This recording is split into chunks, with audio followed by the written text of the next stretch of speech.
तब यूज़ कर सकते हैं जब थोड़ा सा ट्रैफिक बढ़ रहा है और कोई क्रिटिकल बिजनेस क्रिटिकल वेबसाइट है, ट्रैफिक आपको ज़्यादा आ रहा है, न्यूज़ वेबसाइट है, लाखों का ट्रैफिक आ रहा है आपको मे बी, तो उन केसेस में हम लोग वीपीएस यूज़ कर सकते हैं कि थोड़ा सा शेयर से अप जाके, और डेडिकेटेड यूज़ कर सकते हैं लिटरली जब बिज़नेस क्रिटिकल आपके ऑपरेशंस हैं और उसमें आपको किसी भी तरह का बॉटल नेक नहीं चाहिए, जो वीपीएस में भी बॉटल नेक्स आ सकते हैं बॉटम लेयर पे, तो वहाँ पे आप डेडिकेटेड जा सकते हैं।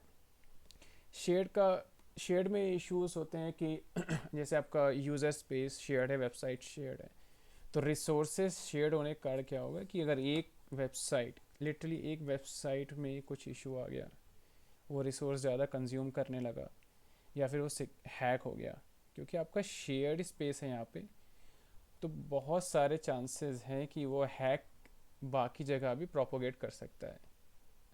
इसको अवॉइड किया जा सकता है, डिपेंड करता है होस्टिंग प्रोवाइडर्स कैसे कर रहे हैं इसको, लेकिन ये बहुत कॉमन प्रॉब्लम है। और सेम रिसोर्सेज में भी कि एक में सीपीयू स्पाइक हो गया तो बाकी जगह में वो प्रॉब्लम आएगी। तो शेयर इसीलिए नॉन बिजनेस क्रिटिकल और छोटी वेबसाइट्स के लिए ठीक है, लेकिन अपार्ट फ्रॉम दैट ये थोड़ा सा रिस्की हो जाता है। वीपीएस में सिमिलरली सब अच्छा है, लेकिन एक वही है कि जो अंडरलाइंग हार्डवेयर का जो स्पेस है वो शेयर्ड है, उसमें बॉटल नेक्स आ सकते हैं खुद के नेटवर्किंग के, और लाइक इवन सीपीयू से रिलेटेड जो भी उनके सॉफ्टवेयर है वहाँ पे बॉटल नेक्स आ सकते हैं। तो ओवरऑल वीपीएस भी सही काम करेगा, लेकिन वो जो बॉटम लेयर के बॉटल नेक्स है, वर्चुअलाइजेशन के बॉटल नेक्स है, वो वहाँ पे आ सकते हैं। डेडिकेटेड में मतलब बेस्ट सॉल्यूशन फिर ये एंड सॉल्यूशन ही है कि अगर इसको भी आपको नहीं चाहिए तो आप इवेंचुअली डेडिकेटेड यूज़ करेंगे। इसका बस कौन ये है कि डेडिकेट बहुत ज़्यादा कॉस्टली होता है, लिटरली बहुत ज़्यादा कॉस्टली होता है। शेयर सबसे चीप होता है, वीपीएस थोड़ा सा ज़्यादा कॉस्टली होगा, डेडिकेटेड बहुत ज़्यादा कॉस्टली होगा। तो इसलिए ज़्यादातर लोग वीपीएस के अराउंड ही वर्क करते हैं, जो कि ठीक है, मोस्ट केसेस में ये सॉल्यूशन काम करता है। ओके, अब सर्वर सिलेक्शन में बात आती है, तो सर्वर में एक मैं एक कैटेगरी और मैं पुश करूँगा जो बहुत ज़्यादा पॉपुलर और बहुत ज़्यादा लोग पुश करते हैं, यूज़ करते हैं, मैनेज्ड। तो रियाज, हाँ आपका कोई क्वेश्चन है? Because before you move on to the other aspect, in the shared space, yes, out of let's take a number of 100 users and whatever the number of uh, site. Right, In that, maybe I may not be you not using so much of traffic, but others may be using traffic, so it will affect everybody, right? it will affect, yes. If you in shared space, just if you have SSH access in your server, if you go to SSH and just run this cat slash etc slash pass PASSWD, you will see list of users. If you check, there can be 10,000 users there, and all of them are sharing the same space. And if any one of that goes wrong and something goes wrong in that direction, it will affect all the others as well. That is the, yeah, disadvantage there. Similarly for resources as well. No, okay. I was not talking about the what is that attack and all. I'm talking about the traffic in terms of traffic. So out of the 90% of the people may be using over traffic, and we go there because we think that we have a less traffic. So Right. possible. Traffic also, yeah, traffic consumes bandwidth, so bandwidth is also limited. And if there is website which is getting a lot of traffic, so yeah, that issue will come in. Yeah. So can you, as a service provider, can you restrict the bandwidth for each one? Can you allocate and restrict, or is it shared again? I don't think it will be possible like that. It will be very difficult to implement. Okay, got it. Yeah. Thank you. Okay. So next is like hardware parameters. So in server selection, this is the thing. Yeah, I wanted to talk about managed category as well. So managed is usually used, but managed can be anything. It could be shared, VPS, dedicated. So I see a lot of things. So managed basically means like they have cPanel or those things. Management platform basically installed in their system. So don't get confused with this type and that type. Okay, and now the next thing are hardware. So basically, whenever we are deploying on any VPS or any uh, shared or dedicated servers, one thing that we rarely check, I've seen like people don't usually check, is hardware. Hardware is the most important thing that you should check basically, because in hardware you have different technologies, different generations, and different speeds and all those things. So whenever you are deploying with, let's say you have one shared provider, three shared providers for three hosting companies, right? Just create a ticket, ask their support. If you're not able to find their technology, ask their support what CPU you are using, what RAM you are using, and then based on that you will be able to make some good decisions actually, because these things matter a lot, which we usually skip. So I'll start with CPU. So in CPU, basically what happens, we have, so there are many parameters, but there are these three critical parameters which I will discuss. So इसमें basically start हम करते हैं number of cores से. So CPU में एक सबसे important चीज़ होता है number of cores. PHP हमारा single threaded language है, और जब भी हमें, और उसमें क्या है, single thread में workers का जो limit है हमारा, वो एक restrict हो जाता है. तो अगर हमें पैरेलाइजेशन करना है, पैरेलाइजेशन इन द सेंस आपका ट्रैफिक बढ़ रहा है, तो आपको नंबर ऑफ़ कोर्स बढ़ाने पड़ेंगे. तो एक ये इंपॉर्टेंट फैक्टर होता है हमें देखने के लिए. सेकंड है clock speed. Clock speed instructions पर सेकंड होते हैं सीपीयू के, उसमें 3 गीगाहर्ट्ज़ 4 गीगाहर्ट्ज़ ऐसे करके आपका फ्रिक्वेंसी रहता है कि वो सीपीयू बेसिकली कितना फास्ट है. क्लॉक स्पीड में टर्बो बूस्ट भी आता है. टर्बो बूस्ट एक बेसिकली जब आपका ट्रैफिक अचानक से बढ़ गया, तो टर्बो बूस्ट का सपोर्ट अगर है तो वो हैंडल कर जाएगा सीपीयू. तो ये सब टेक्नोलॉजी भी हमें देखनी चाहिए. ये सब बेसिकली आप देख सकते हैं जब आप वीपीएस में जाएंगे, कई जगह आपको मिल जाए, कई जगह नहीं भी मिलेगा, तो आप डायरेक्ट टिकट ट्रेस करके पूछ सकते हैं. लास्ट में सीपीयू आर्किटेक्चर टेक्नोलॉजी, ये सबसे इंपॉर्टेंट चीज़ है एक्चुअल में जो हम अवॉइड करते हैं. जैसे कि सीपीयू जब हम देखते हैं, हम सिंपल सा कहीं भी जाएंगे तो उस लिखा रहता है 2 सीपीयू 2 GB रैम. लेकिन 2 सीपीयू किस चीज़ का 2 सीपीयू? i4 यूज़ कर रहा है, i5 यूज़ कर रहा है, पेंटियम 4 यूज़ कर रहा है, या i7 यूज़ कर रहा है. 2 सीपीयू क्या चीज़, क्योंकि इनमें ड्रास्टिक डिफरेंस है, बहुत ज़्यादा डिफरेंस है. तो उस केस में हमें ये भी देखना चाहिए कि वो सीपीयू कौन से यूज़ कर रहे हैं, 2 सीपीयू किस चीज़ का दे रहे हैं, क्या टेक्नोलॉजी है, i5 है, i7 है. बेसिकली ये लोग तो इंटेल जियोन ये सब टेक्नोलॉजी यूज़ करते हैं. तो ये हमें देखना चाहिए. इसको आप लेके ओपन कर सकते हैं बेंचमार्क्स की वेबसाइट्स, वहाँ पे आप स्कोर्स कंपेयर कर सकते हैं अपने, और उसके बाद आप एक अच्छा डिसीजन बना सकते हैं बेसिकली कि इस सीपीयू कौन सा, आपके पास 4 ऑप्शन है, 4 में से कौन सा आपको यूज़ करना है. तो सीपीयू के पैरामीटर्स ये हो गए. और एक और चीज़ है कि पीएचपी जैसे मैं बताया सिंगल थ्रेडेड है, तो इसमें ही टेक्नोलॉजी बहुत मैटर करता है कि एक सिंगल थ्रेड का परफॉर्मेंस कितना है, क्योंकि वहाँ से पीएचपी फास्ट होगा. आपका पीएचपी अगर स्लो है, जैसे आप 4 सीपीयू का या 10 सीपीयू कर लीजिए, 50 सीपीयू कर लीजिए, पीएचपी फास्ट नहीं होगा, क्योंकि आपका सीपीयू का टेक्नोलॉजी जो है वो पुराना है. तो वो जो पीएचपी का एग्जीक्यूशन है वो उससे कोई इम्पैक्ट नहीं होगा. तो इसलिए सीपीयू टेक्नोलॉजी बहुत मैटर कर जाता है. सीपीयू मैंने बहुत देखा है, लोग स्केल कर जाते हैं, नंबर ऑफ कोर्स बढ़ा देते हैं, वेबसाइट स्लो होता है, तो उससे पीएचपी का स्लोनेस सॉल्व नहीं होगा. उसके लिए आपको सीपीयू अपग्रेड करना पड़ेगा. कोर्स आपका होता है पैरेलाइजेशन बढ़ाने के लिए, बेसिकली कंकरेंसी बढ़ाने के लिए. नेक्स्ट है रैम. सिमिलरली रैम भी हमें देखना चाहिए. जब हम सीपीयू देख रहे हैं तो हमें रैम भी देखना चाहिए. रैम में सबसे इंपॉर्टेंट साइज़ होता है. आपके जितने भी डायनेमिक ऑपरेशंस होते हैं वेबसाइट पे, पीएचपी का जैसे मेमोरी लिमिट आप सेट करते हैं, तो क्या पीएचपी भी एग्जीक्यूट करता है, तो उसको एक चंक ऑफ मेमोरी चाहिए. रैम बेसिकली एक फास्ट मेमोरी होता है, एक टेम्प्रेरी स्पेस होता है जिसमें हम लोग सारे ऑपरेशंस करते हैं, उसके बाद रिजल्ट हमें भेजे जाते हैं. जितने भी कैलकुलेशंस होते हैं, जितने भी इंस्ट्रक्शंस रन करने होते हैं, सब रैम पे रन होते हैं. तो रैम का साइज़ बहुत इंपॉर्टेंट है. आपको देखना पड़ेगा कि सफिशिएंट साइज़ हो कि आपका पीएचपी रन कर रहा है, सफिशिएंट साइज़ हो कि आपका, अगर आप वो कॉमर्स यूज़ कर रहे हैं, एलएमएस यूज़ कर रहे हैं, राइट, तो उन केसेस में आपको देखना. Nitin, sorry to interrupt, but I think there are some people in waiting room. Yeah. Okay. So, can you, is it okay, is there any option to make me host as well so I can manage the people who are in waiting? I'm not sure how to do that.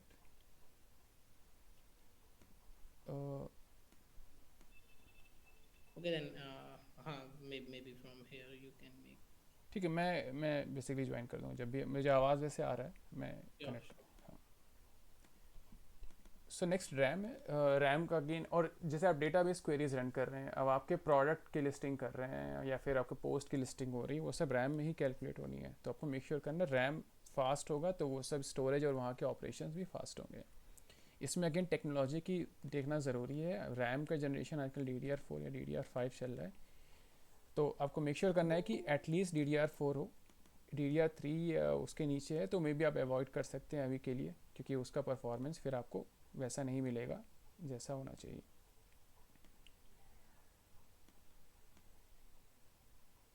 Next है RAM का speed, right. और technology, और उसके बाद आपको speed देखना है। Technology देखना ज़रूरी है, पहले टेक्नोलॉजी आता है, क्योंकि स्पीड हो सकता है कि आपको पुराने सर्वर्स में भी सेम हो इंस्ट्रक्शंस, लेकिन इंस्ट्रक्शंस को कितना एफिशिएंटली काम में ला रहे हैं वो टेक्नोलॉजी पर डिपेंड करता है। सिमिलरली यहाँ पर भी सेम चीज़ है।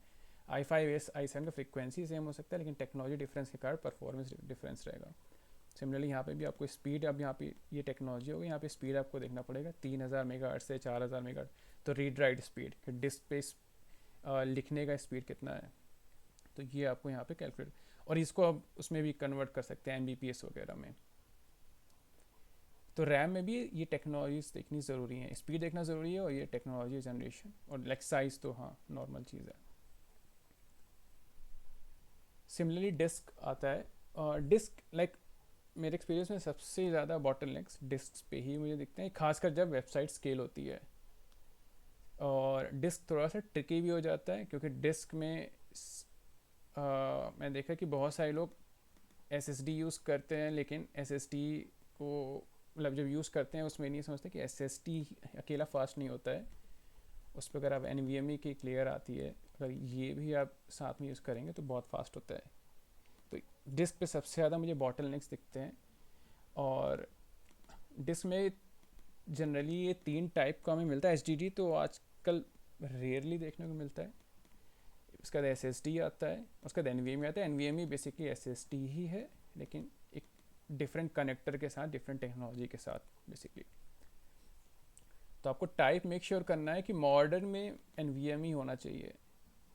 मॉडर्न स्टैक अगर आप डिप्लॉय कर रहे हैं तो NVMe नहीं है तो मे बी वो प्रॉब्लम है आज के टाइम में। NVMe काफ़ी फास्ट होता है, SSD से भी 5-6 टाइम्स फास्ट होता है ये। तो डिस्क में आप कोशिश करें कि NVMe मिले। सिमिलरली स्टोरेज साइज़ आपको देखना चाहिए, स्टोरेज साइज़ भी ज़रूरी है, क्योंकि लो डिस्क स्टोरेज से अलग प्रॉब्लम्स होती हैं। आप लॉग स्टोर कर रहे हैं या फिर बहुत सारे read write operation operating system में होते हैं। PHP भी फाइल्स क्रिएट करता है, डिस्ट्रॉय करता है डिस्क पे। तो अगर डिस्क में अगर सफिशेंट स्पेस नहीं है तो वहाँ से भी वेबसाइट डाउन होने के, मैं जनरली मतलब डबल का फॉर्मूला 200 GB है तो कोशिश करते हैं कि 400 GB के ऊपर मतलब स्पेस रहे, तो इस टाइप से आप कर सकते हैं। उसके बाद अगेन डिस्क का भी रीड राइट स्पीड आपको देखना है कि डिस्क में अगेन रीड राइट थोड़ा डिफरेंट होता है, यहाँ पे तो डिफरेंट होता है रैम में। तो यहाँ भी आपको मेक श्योर करना है कि डिस्क का जो रीड राइट स्पीड है अच्छा है। और NVMe अगर आप यूज़ कर रहे हैं तो इन जनरल आपको ये देखने की ज़रूरत नहीं है। IOPS और ये एक ही ऑलमोस्ट एक ही चीज़ है, रीड राइट स्पीड, ये इनपुट आउटपुट ऑपरेशन पर सेकेंड है। इसको आप कंपेयर कर सकते हैं। और NVMe आप ले रहे हैं तो मोस्ट लाइकली आपको चेक करने की ज़रूरत नहीं है। तो जितने ज़्यादा IOPS होंगे उतनी अच्छी रीड राइट स्पीड होगी, जितनी अच्छी रीड राइट स्पीड होगी उतना अच्छा आपका डिस्क होगा। इसका एक एग्जांपल मैंने ओपन भी किया हुआ है, जैसे AWS है, बाकी जगह एक्चुअल में दिखाते नहीं है, तो वो थोड़ा सा प्रॉब्लमेटिक पार्ट है। तो वहाँ पे बेंचमार्क्स वगैरह रन कर सकते हैं। लेकिन जैसे यहाँ पे AWS है, इसमें GP3 वॉल्यूम टाइप है, GP2 वॉल्यूम टाइप है, IO2 IO1 वॉल्यूम टाइप है, ये SSD NVMe है। और इसमें आप जाएंगे तो अलग अलग IOPS है इनका, 16,000 16,000 256,000। तो जिसका IOPS ज़्यादा है वो डिस्क आपका बेटर रहेगा, जैसे ये वाला। और MBPS ये थ्रूपुट भी आपको मिल जाएगा, जितना भी 1000 MBPS है, 250 MBPS है, 4000 MBPS है। तो जैसा आपका मतलब रिक्वायरमेंट है उस हिसाब से आप सेट कर सकते हैं। और अगर आपका E-कॉमर्स है या LMS वेबसाइट है, वहाँ पे बहुत ज़्यादा डायनेमिक रहता है, बहुत कैलकुलेशंस होते हैं, तो वहाँ डिस्क आप हायर एंड पे ही लीजिए तो बेटर है। तो डिस्क में आप ये चीज़ें चेक कर सकते हैं, NVMe और स्पीड जो भी आपको मिल रहा है। उसका लास्ट में नेटवर्क है। नेटवर्क अभी हम लोग डिस्कस भी किए इसके पहले। तो नेटवर्क में बैंडविड्थ देखना ज़रूरी, बहुत इनबाउंड एंड आउटबाउंड। आपका अपलोड कर रहे हैं आपके सर्वर पे आ रहा है उसका कितना वो बैंडविड्थ दे रहे हैं, और जब सर्वर से आप बाहर रिक्वेस्ट भेज रहे हैं तो उसका कितना बैंडविड्थ दे रहे हैं। तो जनरली ये GBPS वगैरह में होता है। तो बैंडविड्थ बहुत ज़रूरी है। आपका बहुत ज़्यादा ट्रैफिक बढ़ गया, अब आप एक सिंगल पेज ओपन करते हैं अगर, तो सिंगल पेज ओपन करने में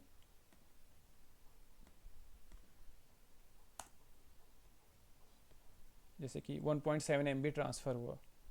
अब आपके मान लीजिए कि 1000 कंकरेंट यूज़र्स हैं, राइट, एक बार में 1000 यूज़र हैं, तो 1700 MB पर सेकेंड मान लीजिए कि पर सेकेंड इतना रिक्वेस्ट जा रहा है, 1700 MB पर सेकेंड जा रहा है। आपका बैंडविड्थ 1 GB है, तो वहाँ पे आपको बॉटलनेक आने लगेंगे, वहाँ पे आपको थ्रॉटलिंग होने लगेगा रिक्वेस्ट का, और लेटेंसी अपने आप इंक्रीज़ हो जाएगी। फिर वहाँ पे जल्दी ड्रॉप नहीं होंगे, लेकिन वहाँ पे लेटेंसी फिर इंक्रीज़ होने लगेगी, क्यूइंग होने लगेगी, और इवेंचुअली ड्रॉप भी होने लगेगा अगर क्यू का लिमिट बढ़ जाएगा तो नेटवर्क में बैंडविड्थ देखना आपको ज़रूरी है, both inbound and outbound. Throughput जरूरी, थ्रूपुट बेसिकली एक्चुअल नंबर होते हैं, बैंडविड्थ थियोरेटिकल लिमिट है, थ्रूपुट एक्चुअल है। थ्रूपुट ही एक्चुअल में प्रैक्टिकल है। थ्रूपुट में क्या होगा कि पैकेट ड्रॉप होते हैं, नेटवर्क में और भी इश्यूज आते हैं। तो 5 GB पर 1 GB पर सेकेंड है, लेकिन उसमें हो सकता है आपको 700-800 MB पर सेकेंड मिले, तो वो एक हमें देखना पड़ता है। फिर डेटा ट्रांसफ़र लिमिट बहुत कॉमन है कि 5 GB का आप डेटा ट्रांसफ़र कर सकते, 5 TB का कर सकते हैं, 2 TB का कर सकते हैं। तो ये लिमिट भी देखना ज़रूरी होता है। अगर आपकी क्रिटिकल वेबसाइट है, बहुत ज़्यादा ट्रैफिक है उसमें, और डायनेमिक वेबसाइट है खासकर, जिसको आप कैश भी नहीं कर पा रहे हैं ई-कॉमर्स या LMS को, तो उस केस में लिमिट भी हिट कर जाती है, और ये देखना आपको ज़रूरी हो जाता है। और लास्ट में लेटेंसी है। लेटेंसी अगेन कितना नेटवर्क डिले हो रहा है, लेटेंसी आ सकती है। इसमें एक बहुत इंपॉर्टेंट चीज़ है, आपको इस सब कुछ मिलेगा उसके बाद भी लेटेंसी ज़्यादा हो सकती है। वो डिपेंड करता है कि आप होस्टिंग प्रोवाइडर कैसी टेक्नोलॉजी यूज़ कर रहा है, उसके राउटिंग सिस्टम कितना एफिशिएंट है। अगर उनका सिस्टम में मल्टीपल राउटर्स होंगे, मल्टीपल नेटवर्क, उनका पूरा नेटवर्किंग का सेटअप होगा, उसमें उन्होंने कुछ ऐसी चीज़ें डाल दी हैं कि पैकेट डिस्ट्रॉय हो रहे हैं बहुत ज़्यादा। ये होता है, हम लोग अपना इंटरनेट भी यूज़ करते हैं, ISP अपना यूज़ करते हैं, अपना घर पे भी राउटर यूज़ करते हैं, उसमें भी प्रॉब्लम्स आती हैं, थ्रॉटल करने लगता है, प्रॉब्लम्स आने लगती हैं। तो ये काफ़ी हद तक उनकी टेक्नोलॉजी पे भी डिपेंड कर जाता है।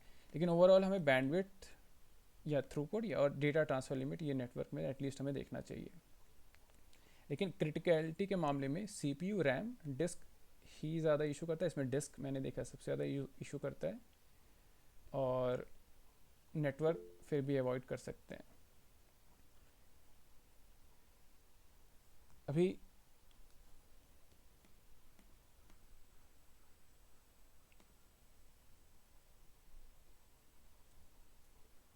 हाँ, राइट, हाँ, सर्वर की ज्योग्राफी भी डिपेंड करती है, क्योंकि अगर मेरे यूज़र्स इंडिया के हैं और मैंने सर्वर डिप्लॉय कर दिया US में, तो अपने आप ही लेटेंसी इंक्रीज़ हो जाएगी। यहाँ से यूज़र रिक्वेस्ट हुआ, मल्टीपल रिक्वेस्ट, उसमें हॉप्स बेसिकली रहते हैं, नेटवर्क हॉप्स, तो वहाँ से भी मैटर कर जाएगा ये चीज़। तो सर्वर की लोकेशन भी हमें देखनी चाहिए कि इंडिया में अगर है यूज़र तो इंडिया में ही सर्वर डिप्लॉय करना है।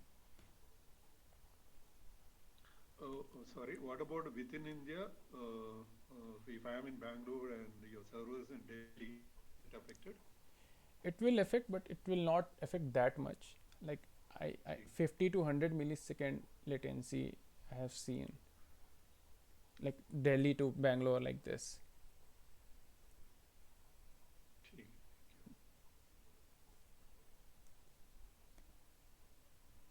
Okay, and right.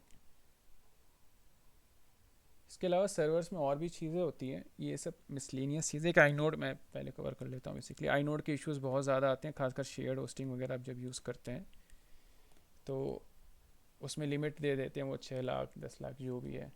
तो आईनोड की भी लिमिट आपको मॉनिटर करनी पड़ती है, और ज़्यादा से ज़्यादा आईनोड बेसिकली फाइल क्रिएशन की कैपेसिटी दिखाता है कि आप कितनी फाइल्स क्रिएट कर सकते हैं इस सर्वर में। जैसे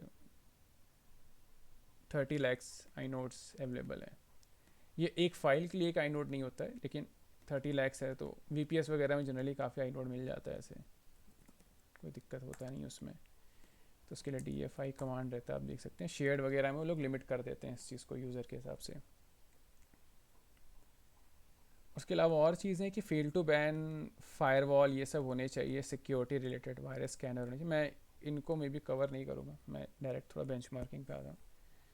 अब सीपीयू आपने ले लिया, अब सीपीयू या फिर आपको नहीं मिल रहा है, आपको टेक्नोलॉजी नहीं बताया उन लोगों ने, उसके बाद आपको बेसिक टेस्टिंग करनी है, आपका वीपीएस या फिर यूज़ करें। आप बहुत सारे वीपीएस प्रोवाइडर होते हैं, आप लोग वीपीएस लेते हैं, वीपीएस में तो आपको पूरा एक्सेस मिलता है। तो वीपीएस में भी आपको टेस्ट करना है कि मेरा वीपीएस कैसा है, या फिर आप 2-3 वीपीएस कंपेयर करना चाहते हैं, तो आप सिंपली ये कुछ कमांड्स हैं, ये इससे आपको बेसिक आइडिया मिल जाएगा। इन डेप्थ में जाना है तो बहुत सारे टेस्ट होते हैं, मतलब बहुत सारे भी नहीं बोलूँगा, सीपीयू से रिलेटेड 2-3 टेस्ट कर सकते हैं, रैम से रिलेटेड 2-3 टेस्ट कर सकते हैं, डिस्क से रिलेटेड 2-3 टेस्ट कर सकते हैं।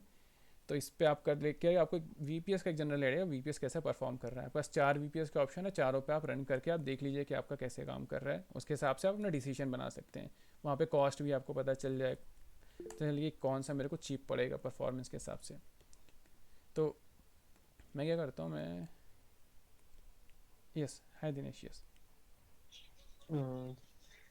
एक क्वेश्चन पूछना चाहता हूँ मैं, जो हाँ कि सबको सबको ही होगा, एक वन टाइम आता होगा कि जैसे कभी कंपनी वालों ने या फिर क्लाइंट आ गया, उसने बोला कि मेरे को अपनी वेबसाइट होस्ट करनी है, राइट, तो और 1000 यूजर कॉन्करेंट है, ओके, वेबसाइट में कुछ 500 पेजेस हैं, हर पेज के साइज अलग अलग हैं क्योंकि किसी में इमेजेस यूज हो रही है, किसी में टेक्स्ट है।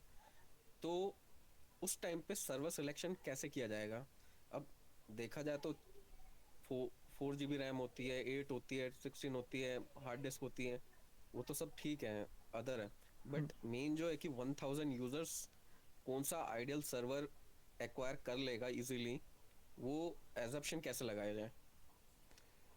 उसके लिए लाइक मान लीजिए आपके 1000 मैं एक्चुअल में उसके लिए टेस्ट आपको करके दिखा सकता हूँ, ये मैं टेस्ट रन करूँगा, इसमें वही सिनेरियो है कि नंबर ऑफ हाँ, ये मैं हाँ, समझता हूँ आपकी हम्म, बात कि आप 1000 रिक्वेस्ट, मतलब इतनी रिक्वेस्ट सेंड करोगे तो उस हिसाब से, मगर मैं रियल टाइम आपसे वो करना चाहता हूँ कि let suppose e commerce site है, हाँ, 500 प्रोडक्ट्स हैं, मल्टीपल वो चीज़ें हैं, राइट, और 1000 यूजर्स कॉन्करेंट रह रहे हैं, तो राइट, हम कैसे एजम्पशन लगाएंगे? या तो एक ऑप्शन है कि ऑटो स्केलिंग चले जाओ, उसमें राइट, जितना आपका होगा वो स्केल करता जाएगा, वो अदर ऑप्शन है।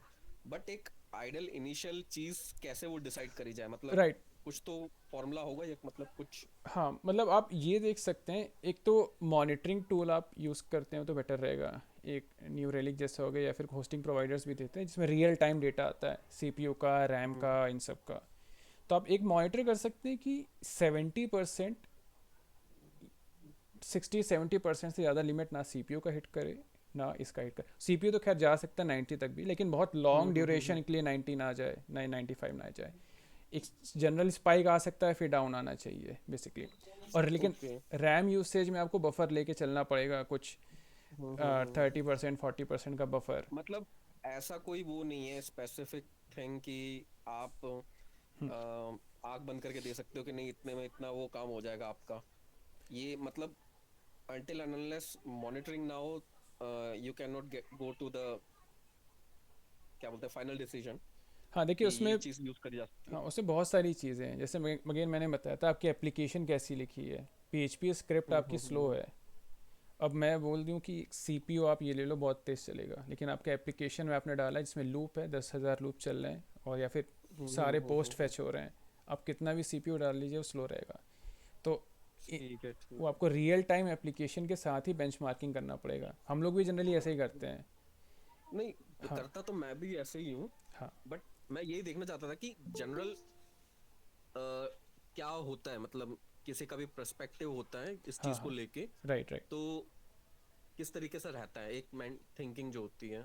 मैं समझ गया आपकी बात, thank you. Okay, thank you,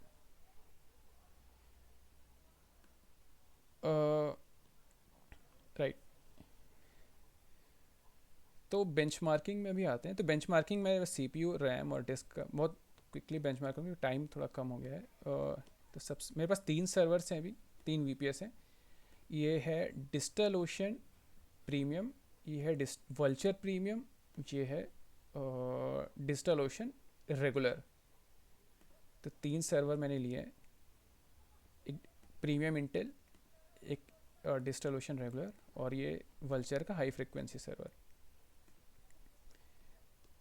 तो एक कमांड अगर आपको देखना, आप VPS यूज़ कर रहे हैं तो आपको उबंटू जनरली यूज़ करेंगे, अगर उबंटू नहीं करे कुछ और करे तो आप उसके लिए कमांड देख सकते हैं। तो एक आप सिंपली उसमें LS CPU डालेंगे तो आपको वहाँ पे टेक्नोलॉजी आ जाएगा, इसमें आपको कोर्स पता चल जाएंगे, थ्रेड्स पता चल जाएंगे, कैश होते हैं L1 L2 L3 कैश, ये भी इंपॉर्टेंट होता है स्पीड के लिए, ऑपरेशंस के लिए, वो सब आप देख सकते हैं, वर्चुअलाइजेशन देख सकते हैं। तो आपको जो बेसिक डिटेल्स चाहिए सिस्टम का, इवन CPU का टाइप भी आप देख सकते हैं। डिजिटल ओशन में नहीं लिखा है लेकिन इसमें जैसे कि वल्चर में इंटेल कोर प्रोसेसर स्काईलेक। तो ये अपनी कंपैरिजन के लिए आप गूगल सर्च के लिए आप एक सिंपल CPU का इंफॉर्मेशन ऐसे देख सकते हैं। और तो पहला कमांड में भी ये CPU के लिए आप ये कर सकते हैं। नेक्स्ट है, मैं एक CPU का सिंपल बेंचमार्क रन करूँगा। इसमें बेंचमार्क बहुत टाइप्स के होते हैं लेकिन मैं डिफ़ॉल्ट वाला यूज़ कर रहा हूँ जो प्राइम नंबर कैलकुलेट करता है बस। आप 3-4 तरह के, क्योंकि बेंचमार्क CPU का ऑपरेशन डिफरेंट टाइप्स के होते हैं, अलग अलग तरीके के ऑपरेशन होते हैं, केवल एक तरीके का नहीं होता है। तो उसके हिसाब से 3-4 टाइप के बेंचमार्क होते हैं, तो आप वो गूगल कर सकते हैं, तो वहाँ से आपको मिल जाएगा। तो जैसे कि इसमें 1029 इवेंट्स पर सेकेंड, इंस्ट्रक्शंस पर सेकेंड बेसिकली क्रिएट हो रहा है इसमें। ये कौन सा था, हाँ सॉरी, मैं इसको थोड़ा शिफ्ट करता हूँ यहाँ पे।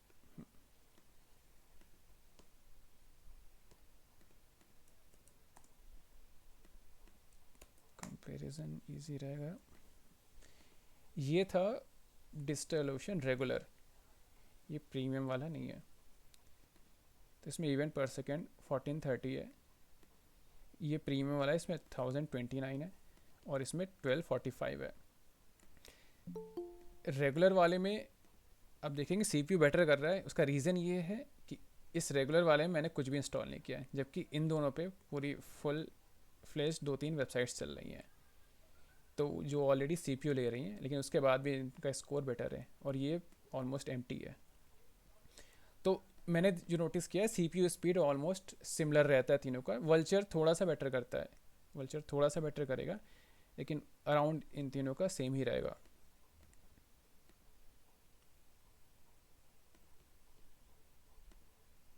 ठीक है, तो CPU का बेंचमार्क हमने देखा कि अराउंड सारी चीज़ें सेम मिली। इसके बाद अगर आपके मल्टीपल CPUs हैं, ये सब तो सिंगल CPU है, तो उसके अलावा थ्रेड्स डाल सकते हैं। थ्रेड्स मैंने 4 डाला, तो 4 CPU के एक साथ कैसे स्कोर आ रहा है, तो सिंपल एक वो कंपेरिजन करके दे देगा। इसके अलावा और भी आप 2 बेंचमार्क रन कर सकते हैं, मैंने स्क्रिप्ट एक्चुअल में यहाँ लिखी हुई हैं। ये फिबोनाची कैलकुलेशन है जैसे, और इसका फ्लोटिंग पॉइंट कैलकुलेशन है, 2 डिफरेंट टाइप के और कैलकुलेशन है, वो भी आप रन करके देख सकते हैं अपने CPUs पे, उससे आप बेंचमार्क कंपेयर कर सकते हैं।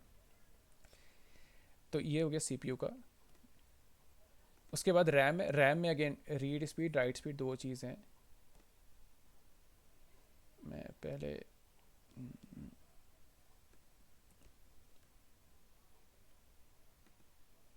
तो डिस्क पे या रैम पे 2 चीज़ होती है राइट, डेटा आपका रीड होगा, नहीं तो डेटा आपका राइट होगा।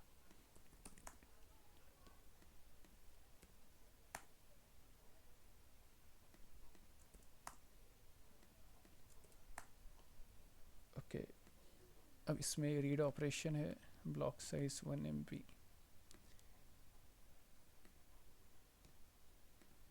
ठीक है, इसमें टोटल नंबर ऑफ इवेंट्स 1024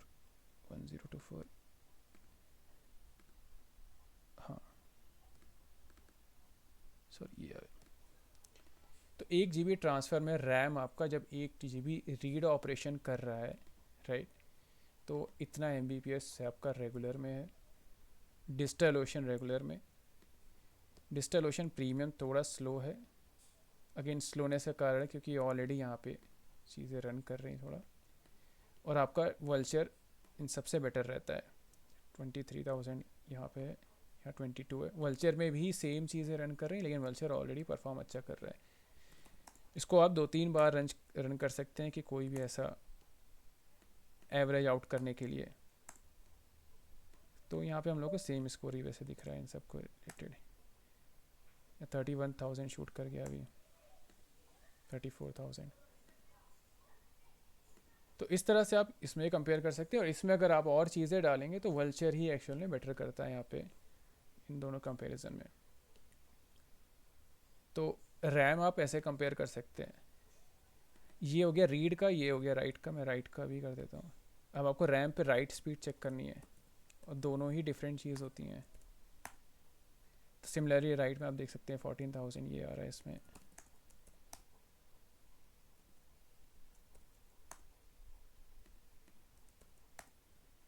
इसमें 20,000 आ रहा है, इसमें 14,000 आ रहा है। तो रैम आप देख सकते हैं राइट स्पीड वल्चर का काफ़ी बेटर है इन दोनों से। वल्चर स्काईलेक यूज़ कर रहा था, इंटेल स्काईलेक, और जो ये है वो इंटेल जियोन यूज़ कर रहा है, ये वाला सर्वर जो प्रीमियम है डिस्टलोशन का। तो ये सीपीयू का डिफरेंस है यहाँ पे। और रैम की टेक्नोलॉजी मैंने चेक नहीं किया इसका, लेकिन परफॉर्मेंस का स्कोर आपको यहाँ पे दिख रहा है, शायद DDR4 ही था दोनों में। उसके अलावा इसका डिस्क स्पीड चेक करना, इससे आपको राइट स्पीड आ जाएगा। डिस्क में क्या है कि रीड राइट है, और डिस्क में रीड राइट का भी दो पैटर्न है, एक रैंडम रीड रैंडम राइट है, और एक सिक्वेंशियल रीड सिक्वेंशियल राइट है। डिफरेंस क्या होता है, रैंडम रीड में क्या होता है, जैसे आप डेटाबेस क्वेरी, मैं डेटाबेस क्वेरी से एग्जांपल से दूंगा क्योंकि वो सबसे प्रैक्टिकल रहेगा इस सिनेरियो में। डेटाबेस क्वेरी में आप सेलेक्ट नेम या यूज़र नेम करते हैं फ्रॉम टेबल, राइट। तो यूज़र नेम जो है वो पूरे डिस्क में अलग अलग जगह स्टोर रहेगा, ये काइंड ऑफ रैंडम जंप रहेगा फेच करने के लिए, पूरा डिस्क में सर्च करे कि यूज़र नेम मेरे को SQL फाइल से वो निकालना है। लेकिन अगर आपको चाहिए select star everything from user ID आपने जैसे दे दिया, तो जनरली डेटाबेस का एक सिक्वेंशियल एड्रेस, अब सी के पॉइंटर्स वगैरह आप देखे होंगे एड्रेस आता है, राइट। तो सीक्वेंस वही होता है, उसी को आप बाइट्स में इंक्रीज़ करते हैं तो वही सीक्वेंस आता है। तो सिक्वेंशियल जब डेटाबेस का आपका इस टाइप के ऑपरेशंस होते हैं कि एक यूज़र का या एक पोस्ट का डेटा चाहिए, वो जनरली सिक्वेंशियल लिखा रहता है, वो स्पीड बहुत फास्ट होता है। लिटरली ओवन टाइम तो नहीं बोलेंगे, एक सर्च किया उसके बाद आपको सिंपली आपको बस एड्रेस में जंप करके वो मिल जाता है पूरा डेटा। जबकि रैंडम में क्या होता है, वो बार बार जंप करना पड़ता है, तो वहाँ पे कॉम्प्लेक्सिटी आपकी थोड़ी चेंज होती है। तो random read random right, sequential read sequential right, दो चीज़ होती है, और आपको दोनों चेक करना होता है कि आपका यूज़ केस कैसा है। आप मल्टीपल आपका थीम बनाया है, आपने जो भी बनाया उसमें क्वेरीज लिख रहे, क्वेरीज खैर बहुत इंपॉर्टेंट होती हैं, अगेन एप्लीकेशन साइड का कोडिंग बहुत इंपॉर्टेंट होता है, इसीलिए कि आप क्वेरीज वगैरह भी कैसे लिख रहे हैं, ज्वाइंस कैसे हैं आपके, यहाँ पे ये सब बहुत मैटर कर जाता है। और डिस्क पे ही काम होता है SQL का, फाइल जो होती है वो डिस्क पे स्टोर होगी, टेम्पररी वो रैम में आएगा जब कैलकुलेशन कर रहे हैं या क्वेरी रन कर रहे हैं, जो टेम्पररी डेटा फेच होना है वो रैम में होता है, लेकिन फेच रीड राइट सब कुछ डिस्क पे होता है आपका डेटाबेस का, तो इसलिए ये इंपॉर्टेंट होता है बहुत। तो मैं राइट स्पीड देख लेता हूँ तीनों सर्वर का।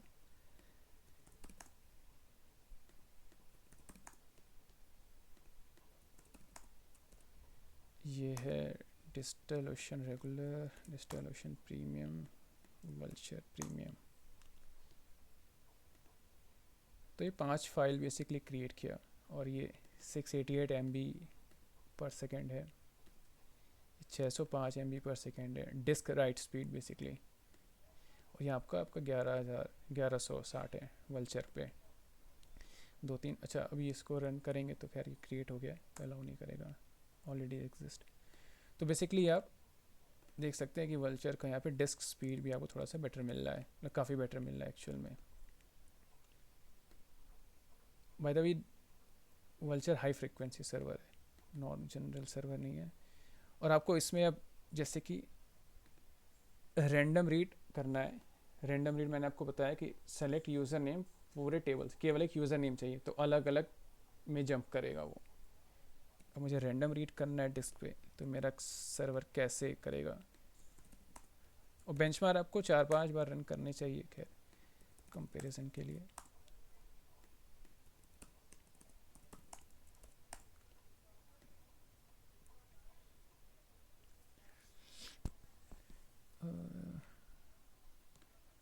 थ्रूपुट तो 27 रैंडम रीड में 27 Mbps है, इसमें 29 Mbps है प्रीमियम वाले में, और इसमें 41 Mbps है वल्चर हाई फ्रिक्वेंसी में। थ्रूपुट एक्चुअल जो वैल्यू है, थियोरेटिकल नहीं। तो यहाँ पे भी वल्चर का आपको ये स्कोर मिल रहा है। प्रीमियम का यहाँ पे 29 मिल रहा है और यहाँ पे 27 मिल रहा है। प्रीमियम और बेटर करेगा एक्चुअल में अगर इसमें हम सॉफ्टवेयर इंस्टॉल करेंगे। अगेन मैं इसको बार बार इसलिए रिपीट कर रहा हूँ क्योंकि इसमें कुछ नहीं है, इसमें पूरा एप्लीकेशंस डिप्लॉयड है। प्रीमियम का डिफरेंस अच्छा खासा आता है। तो ये रैंडम रीड हो गया। अब मैं एक सिक्वेंशियल राइट करता हूँ, मैं पूरा नहीं करता, लेकिन देखते हैं कि अलाउ करेगा नहीं करेगा, क्योंकि हम लोगों ने ऑलरेडी किया हुआ था। ठीक है, कर रहा है।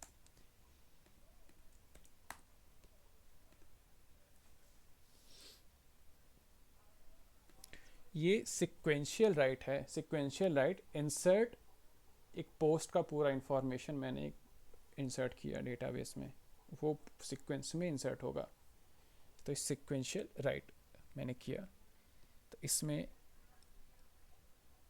राइट थ्रूपुट है आपको 835 Mbps, काफ़ी अच्छा है। 595 यहाँ पे 1690, ये ऑलमोस्ट डबल है यहाँ पे। तो ये आपको थ्रूपुट मिल गया राइट का डिस्क में, सिक्वेंशियल राइट का। तो आप देख सकते हैं, मतलब अब मेरे पास 3 ऑप्शंस थे, मुझे 3 सर्वर मिले। अब मुझे चाहिए था कि मुझे कौन से डिप्लॉय करूं। मेरे पास जैसे 3-4 VPS हैं, मैंने क्या किया, सबका एक इंस्टेंस ले लिया, सबसे छोटा वाला, और उसके बस ये 4-5 स्क्रिप्ट रन किया अपना बेंचमार्क कंपेयर करने को। मैंने देखा कि वल्चर हाई फ्रिक्वेंसी है, इसका कॉस्ट भी कम है, vulture high frequency digital premium से चीप है, और परफॉर्मेंस इसका सारे बेंचमार्क में बेटर आ रहा है। तो मेरा ऑब्वियस चॉइस हो जाएगा, ठीक है मैं फिर इसको यूज़ करूँगा। और यहाँ पे प्राइस का फैक्टर नहीं आएगा, परफॉर्मेंस का फैक्टर मेन आएगा कि परफॉर्मेंस में भी बेटर कर रहा है ये। तो इस तरह से सर्वर सिलेक्शन वाला जो हमारा मेन था, आप सर्वर सिलेक्शन कर सकते हैं टेक्नोलॉजी समझ के, बेंचमार्क रन करके।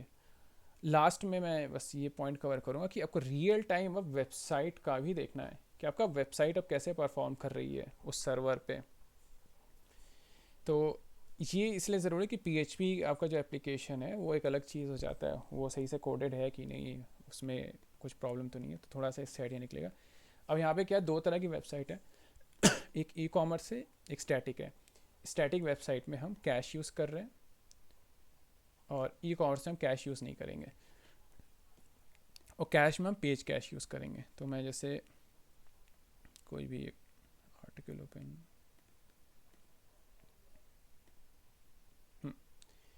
तो इसमें मैंने सेकेंड में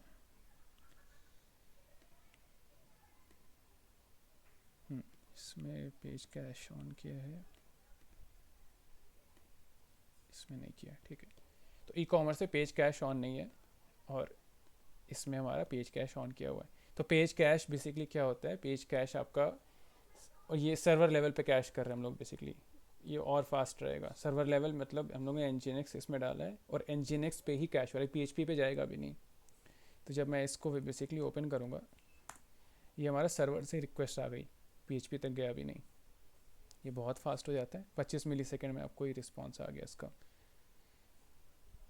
तो आपको बेसिकली वही है, आपको न्यूज़ वेबसाइट है, ब्लॉग वेबसाइट है, तो आप यूजुअली कैश करते हैं, राइट।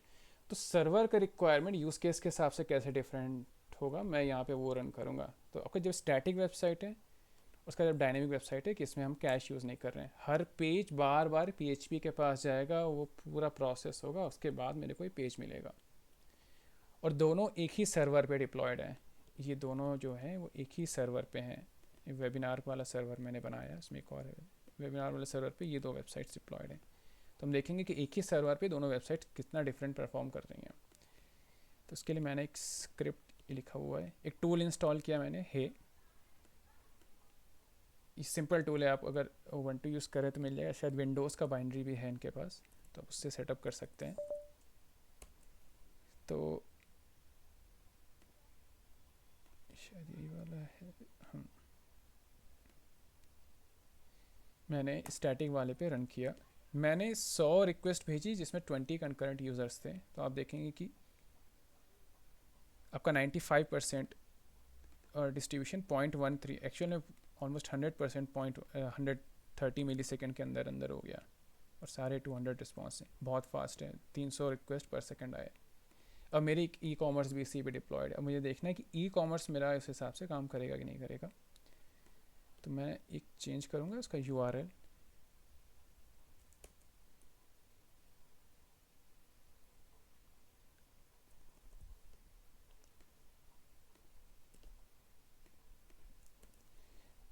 इसमें थोड़ा टाइम लग सकता है।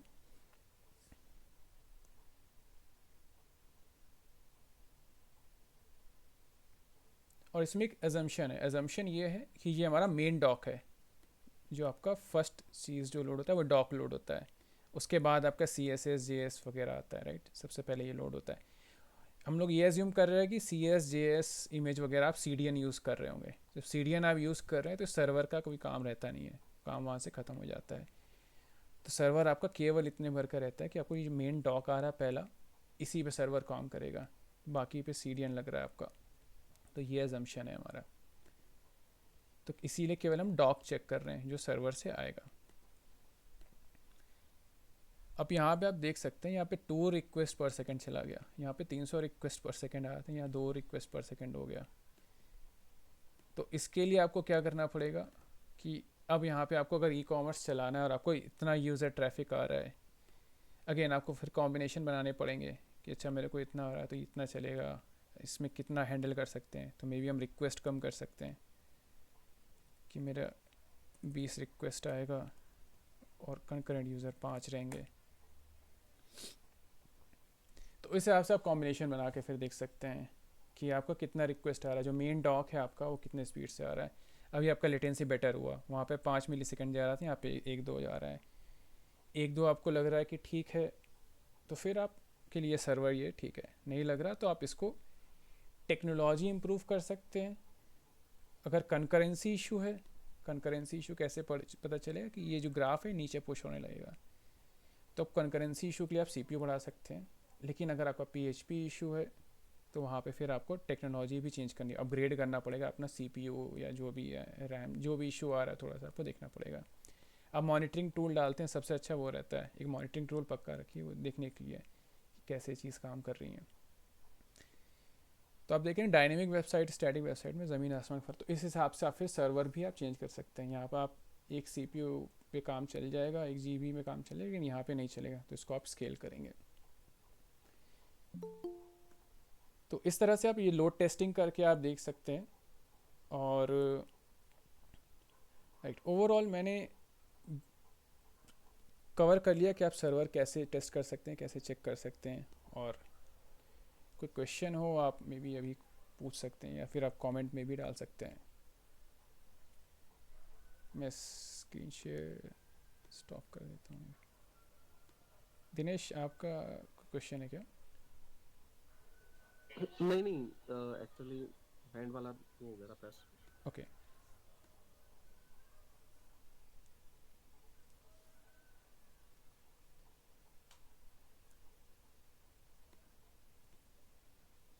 और भी चीज़ें हैं इसमें। जब सर्वर आप सिलेक्ट करते हैं, सर्वर आप सिलेक्ट कर रहे हैं तो उसमें अगर प्री इंस्टॉल्ड चीज़ें हैं तो आपको सर्वर भी देखना पड़ता है, फायरवॉल वगैरह देखने पड़ते हैं, क्या क्या सर्वर फीचर्स दे रहा है आपको, सिक्योरिटी रिलेटेड और like disk related for example. यहाँ भी ये भी सिक्योरिटी का पार्ट हो जाएगा। PHP रिलेटेड क्या क्या, PHP बहुत इंपॉर्टेंट चीज़ हो जाता है। मैं एक्चुअली PHP कवर नहीं कर पाया, मैं कवर करना चाह रहा था कि PHP के वर्कर्स वगैरह आपको ऐसा तो नहीं बाउंड कर रहे हैं या कुछ लिमिट कर रहे हैं। तो क्योंकि PHP सबसे क्रिटिकल प्रोसेस है हमारे उस सिस्टम में, तो इसके अराउंड के ऑप्टिमाइजेशन है। डेटाबेस आपको इन मेमोरी कैश दे रहे कि नहीं, रेडिस वगैरह, ऑब्जेक्ट कैश के लिए। तो ये सब कुछ बेसिक फीचर्स हैं जो होने चाहिए। Yes yes. This normal RAM compared to normal RAM is the PHP memory limit we allocate for different reason, right? So Yeah. both are same but it's different. PHP memory allocation. Sorry, memory allocation what? PHP. When we use a lot of page builders, they require a very huge memory. So we change the default 250 to we request 500 or 1 GB. Right. Okay. So that is only virtual memory allocation or the real memory allocation? I think it's We RAM. call it as PHP memory. Yeah, it's RAM only. Like I'm like 90% sure it's RAM, but we can check, maybe Google it once, and I guess yeah. Most likely it is RAM only.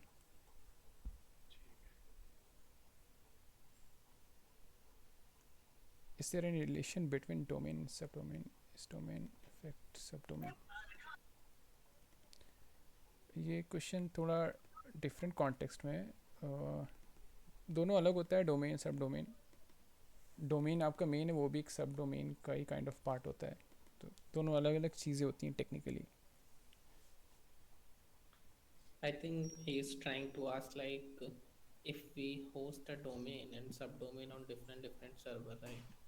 Okay. So let's say if domain is on a server which is slow, for example, and a subdomain is maybe a higher configuration server. So is there any relation between these two things? Just two different websites. Na? Hmm. How does Yep. Yeah, it will be two different servers websites, so there will be no relation. Yeah. Oh, one more small follow-up question is, Yeah. I know there are a lot of parameters which affect the page load speed. So what is the server's contribution? So server contribution is around PHP execution only. So time to first byte basically we calculate, right? So as soon as we get a request, how fast the server is processing and sending back the data. So server contribution is usually on that side. And apart from that, again, database queries and all those things will be there if you are using any plugin and all that. So those things will always be there. So those things can be very different. So that is basic application side thing, right? If you have a query which is very slow, or like which has a lot of, even if you get like good CPU, then also like it will be slow. So in those scenarios, server will be fine only, but the application side, the issue will be there.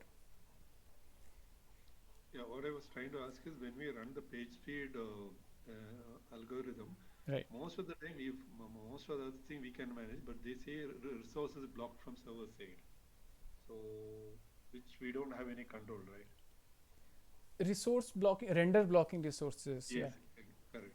Render blocking resource is a different thing. It's like more like on UI side. So if when we have CSS and JS, those things are getting pushed, right? Then Okay. they get rendered basically.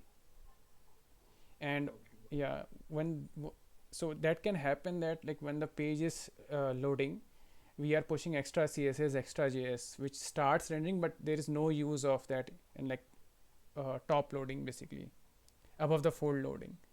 So in those scenarios, so for that, what we usually do is simply defer JS scripts. जहाँ भी JavaScript दिखता है हम लोग usually उसको differ कर देते हैं. एक सिंगल इस चीज़ को करने से परफॉर्मेंस काफ़ी बेटर हो जाता है. You call it as minimize JavaScript, right? Minimize. Not minimize, deferring JavaScript. So deferring का मतलब आपका फेच जो होगा वो बाद में फेच होगा जावास्क्रिप्ट, इमीडिएटली फेच नहीं होगा और इमीडिएटली रेंडर भी नहीं होगा. इसमें क्या होता है आपका कि जब आपका CSS या JS आता है तो ब्राउज़र फेच करके उसको रेंडर भी तुरंत चालू कर देता है करना. तो अगेन उसमें CPU और ये सब प्रोसेस वगैरह जाता है. जब आप डिफ़र करते हैं तो जावास्क्रिप्ट फेच हो जाएगा, डाउनलोड हो जाएगा, वो रखा रहेगा. जब पेज पूरा लोड हो जाएगा फिर उसको रेंडर करना चालू करेगा. तो रेंडर ब्लॉकिंग वाला आपका ये पोर्शन जावास्क्रिप्ट साइड से एटलीस्ट ख़त्म हो जाता है. Got it. Thank you. How much we clear the cache on the server side? Yeah. We don't have any control on the browser side cache, right? How do we make sure that they get the latest or they clear their cache? Yeah, browser side, cache. yeah, it is like, Tricky, right? it is a bit tricky. E-tags are used actually. There is one thing called E-tag, and I think it clears automatically in modern servers. If you change a file, the E-tag will change. So I'll show you that. So if we have this, there is this E-tag. Okay. If you change the file, this E-tag will change. As soon as this E-tag changes, browser itself will purge the cache and fetches the new file. So you need to see that if this setting is there On the server side, right? on the server side. Yes, ये अपने आप आपको purge कर देगा और नया file fetch करेगा. Yeah, because most of the time, maybe this may be lacking on the server. We do then most of the time it takes either a few hours or 24 hours for the other person to get real time the versions. Right, So उसका एक और issue हो सकता है। वो issue आपका ये होता है कि जब आप, एक प्रॉब्लम है कि जब भी हम पब्लिक यूज़ करते हैं cash control, public cash control में जो इंटरमीडिएट प्रॉक्सीज होती हैं, जैसे हमारी आईएसपी है, एयरटेल यूज़ करें तो एयरटेल के खुद के सर्वर्स हैं, तो वो भी इन फाइल्स को कैश कर देते हैं। तो उस केस में क्या होगा, इमीडिएटली क्लियर नहीं होगा। yes, हाँ, उस केस में आईएसपी का भी एक टाइम टीटीएल रहेगा, उसके बाद वो रिफ़्रेश करेंगे। तो वहाँ से वो एक पॉइंट है जो हम लोग फिक्स नहीं कर सकते डायरेक्टली फिर। yeah, we don't have any control. Right, even if E tag changes for some time Airtel will deliver that file only. God, thank you.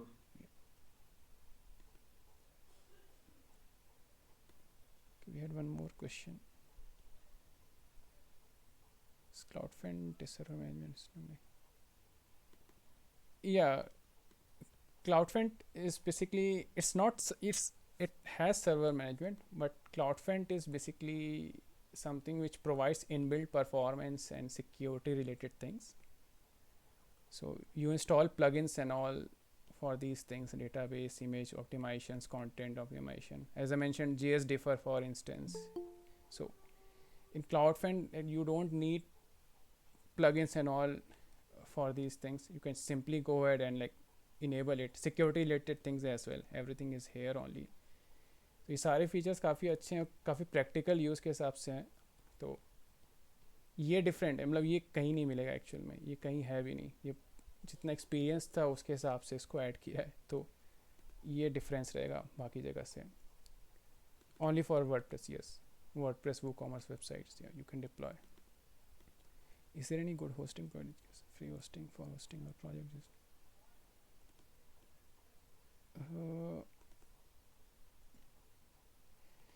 इसका मुझे आइडिया नहीं है। शायद गिटहब होस्टिंग फ्री देता है, गिटहब पेजेस रहते हैं, तो मे बी उसको ट्राई कर सकते हैं। इसका बहुत ज़्यादा आइडिया नहीं मुझे।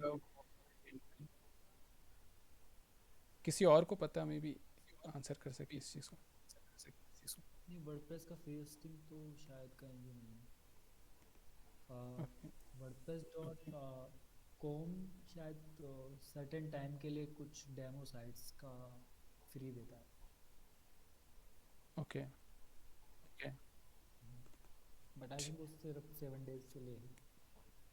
ओके। आजकल प्लेग्राउंड आ गया ना, उसमें ट्राई कर सकते हैं ना, किस पे? प्लेग्राउंड। हाँ, वर्डप्रेस प्लेग्राउंड। अच्छा। उस पे कितना कंट्रोल है?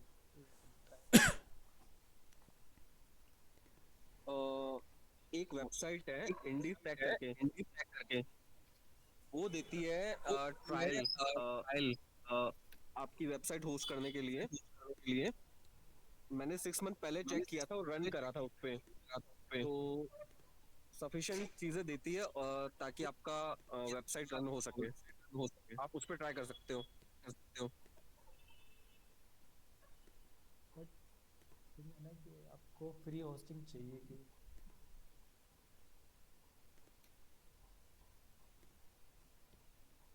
तो फ्री होस्टिंग में आपका डेटा भी तो कॉपी कर सकते हैं ना।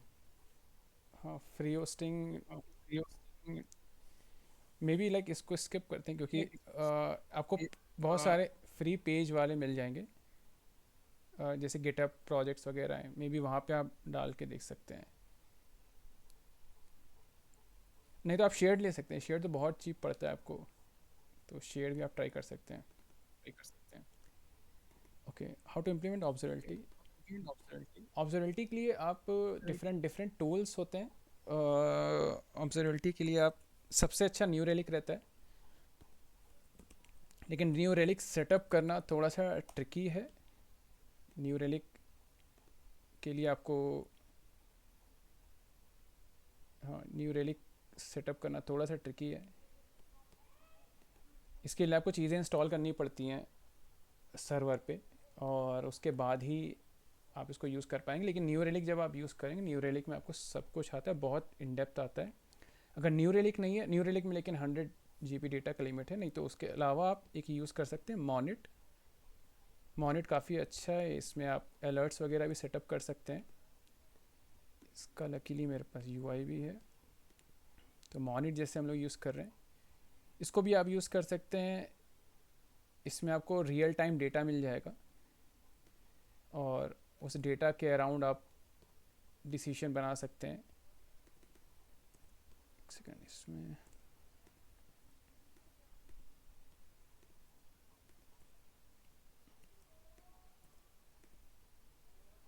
हाँ, इसमें रियल टाइम आपको डेटा मिलेगा, लेकिन इसमें लाइव डेटा नहीं रहेगा मॉनिट में। न्यू रेलिक में आपको लाइव डेटा पूरा मिल जाएगा।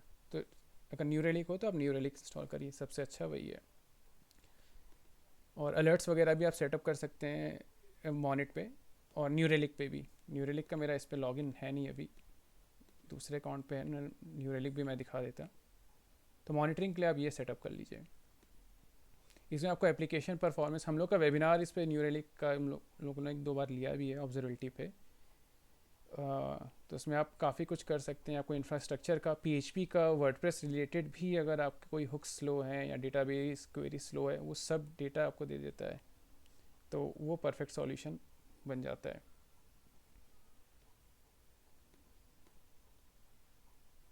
राइट। और न्यू रेलिक इंटीग्रेशन वगैरह करने के लिए थोड़े सेटअप रहते हैं। और कोई क्वेश्चन?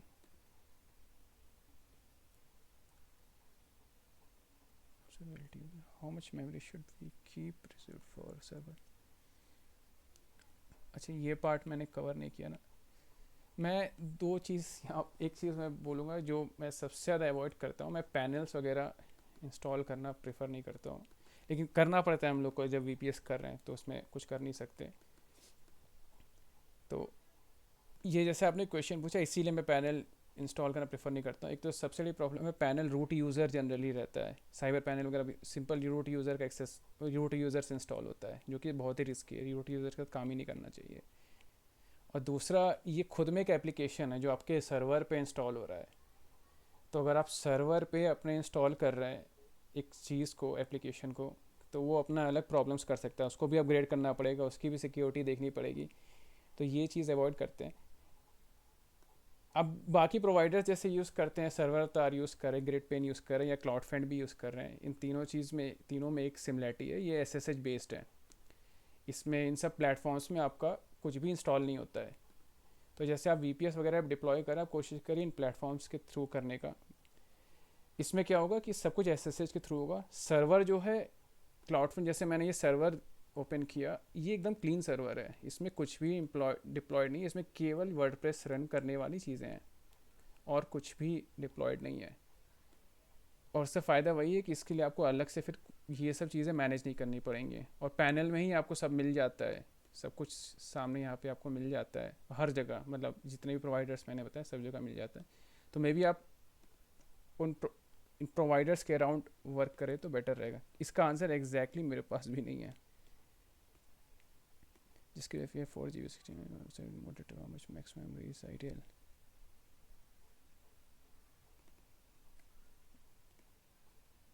एक मुझे बस वही डाउट है, मैक्स मेमोरी अगर रैम ले रहा है तो ये बहुत ज़्यादा डिपेंड करेगा कि आप स्क्रिप्ट्स कैसी लिखी हैं। अगर आपने PHP स्क्रिप्ट लिखी है जो कि 1 GB तक प्रोसेस कर रही है डेटा, तो उसके हिसाब से मैक्स मेमोरी आपको फिर 1 GB सेट करना पड़ेगा। तो डिपेंड करता है आपके स्क्रिप्ट्स पे कि आपका स्क्रिप्ट कितना मैक्सिमम ले रहा है। लोअर रखिए तो बेटर है, जितना कम से कम रखेंगे बेटर है। लेकिन अगर उसमें आपको एरर आएगा, आप लॉग्स में अगर एरर आ रही है, वेबसाइट ब्रेक हो रही, तो आप धीरे धीरे करके उसको बढ़ा सकते हैं। तो ये कम्प्लीटली डिपेंड करेगा एप्लीकेशन पे।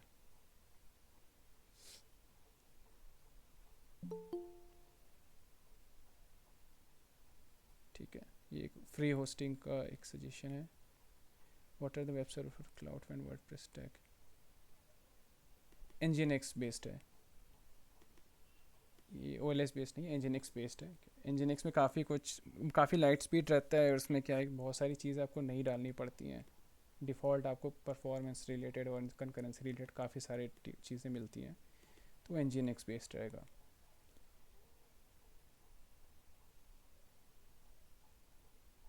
ओके ठीक है, मैंने आंसर्स तो सारे दे दिए हैं। और किसी का कोई क्वेश्चन या कोई डाउट किसी चीज़ से रिलेटेड?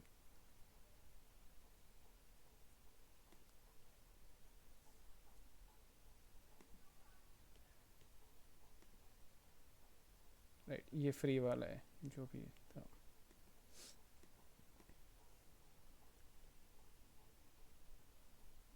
इस Nginx custom compiler does it use default Nginx package? Depend करता है आप कैसे यूज़ करना. कस्टम कंपाइल भी कर सकते हैं और आप डिफ़ॉल्ट भी यूज़ कर सकते हैं, आपके यूज़ केस पे है. लेकिन कस्टम में ऑलमोस्ट सब कुछ मिल जाता है. सॉरी, जो डिफ़ॉल्ट पैकेज होते हैं उसमें जनरली सब कुछ मिल जाता है, तो आपको कस्टम बिल्ड बनाने की ज़रूरत नहीं होती है. लेकिन अगर कोई ऐसा आपको प्लगइन है कि आपको एक्सटेंड करना है तो कस्टम कंपाइल कर सकते हैं, कोई प्रॉब्लम नहीं है. नहीं तो Nginx में आजकल वो भी आ रहा है कि आप डायरेक्ट एक्सटर्नल कंपाइल करके लोड मॉड्यूल के फॉर्म में आप सिंपल लोड कर सकते हैं टॉप पे. तो वो भी आप ट्राई कर सकते हैं Nginx पे.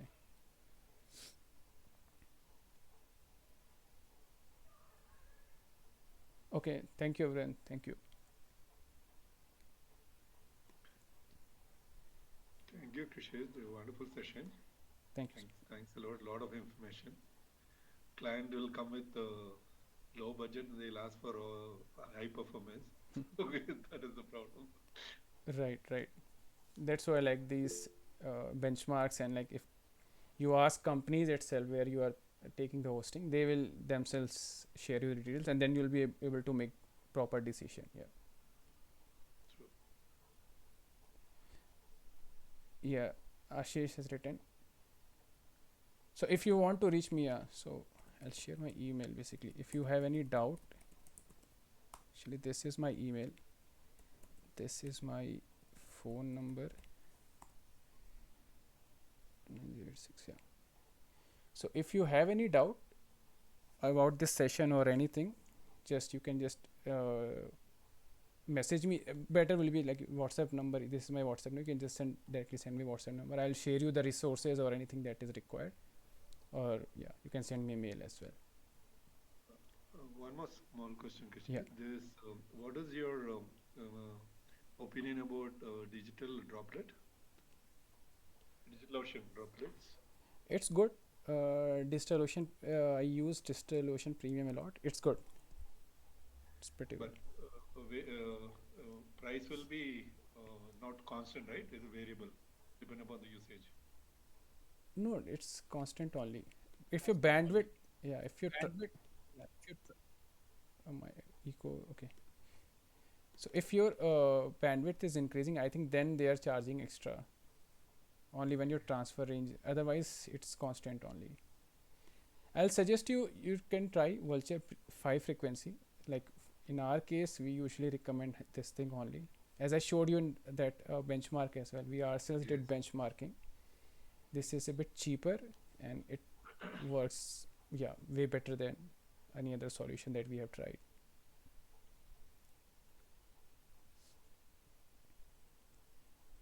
Thank you. All right, then. All right. Thank you, everyone. Mank, anything that you want to say, or we can wrap it up. Yeah, Kshitij, actually this was very amazing session.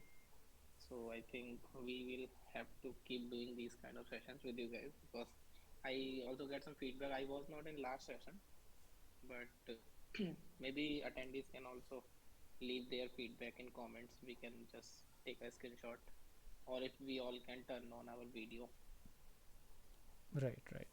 one side, so we can take a picture. So you can stop. Can you stop sharing, because I think Sure. Yeah. वो पूरा ले रहा है. Correct. Sorry, my camera is not working, otherwise I'll have to log in through mobile. No problem. Oh, video. They can. Yes, nice. Yeah, so also you guys can drop always your suggestions in group, like what kind of sessions you want from Kshitij or from anyone, or like you would like to get as a speaker for any specific sessions you are looking for. Definitely we can plan. Yeah. So I think we can conclude, Kshitij. All right then. Yeah. Thank you, everyone. Yeah. Bye. Thank you.